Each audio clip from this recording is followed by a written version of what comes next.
इस वीडियो में बात करेंगे इवेपोरेशन के बारे में। तो इवेपोरेशन को हम केमिस्ट्री और फिज़िक्स के पॉइंट ऑफ व्यू से देखेंगे।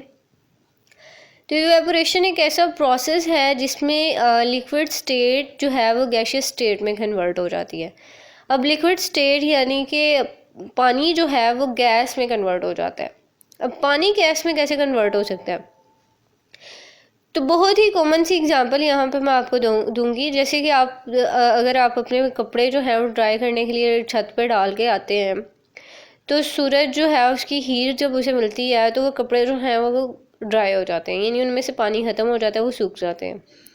तो ये क्यों सूख जाते हैं कपड़े? क्या वजह है इसके पीछे? इसकी वजह ये है कि जब उसको टेम्परेचर ज़्यादा मिलेगा, टेम्परेचर कहते हैं ना कि आज धूप ज़्यादा तो आज ज़्यादा जल्दी कपड़े सूख जाएंगे। तो इसीलिए होता है क्योंकि जितनी ज़्यादा टेम्परेचर उससे मिलेगा उतनी जल्दी जो लिक्विड है उसकी स्टेट चेंज हो जाएगी। लिक्विड जो है वो गैसियस स्टेट में कन्वर्ट हो जाएगा, यानी कि वो उसकी वो वाली पोजीशन नहीं रहेगी। लिक्विड वैसा नहीं रहेगा जब वो उसकी स्टेट चेंज हो जाएगी, यानी जब वो कपड़ों में से निकल जाएगा, पानी जो है ख़त्म हो जाएगा, तो वो उसकी स्टेट भी चेंज हो जाएगी।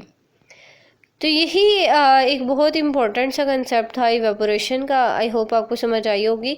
अब एक और एग्जांपल है यहाँ पे कि यानी आप ना इसमें सॉलिड स्टेट जो है वो लिक्विड में भी कन्वर्ट हो जाती है। सॉलिड स्टेट क्या मतलब? यहाँ पे साल्ट जो है ना, जैसे कि आप देखेंगे साल्ट जो है उसको आप पानी में डालेंगे तो वो पानी में कन्वर्ट हो जाएगा। अगर तो आप गर्म पानी में डालेंगे तो वो फ़ौरन से डिज़ोल्व हो जाएगा, यानी अगर उसको हीट मिली है ना तो उसकी स्टेट फ़ौरन से चेंज हो गई है। तो यहाँ पे सॉलिड स्टेट जो है वो भी लिक्विड में कन्वर्ट हो सकती है। इवेपोरेशन में दो प्रोसेस आपने याद रखने हैं।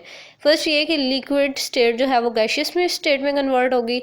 दूसरी ये कि सॉलिड स्टेट जो है वो लिक्विड स्टेट में कन्वर्ट हो जाएगी।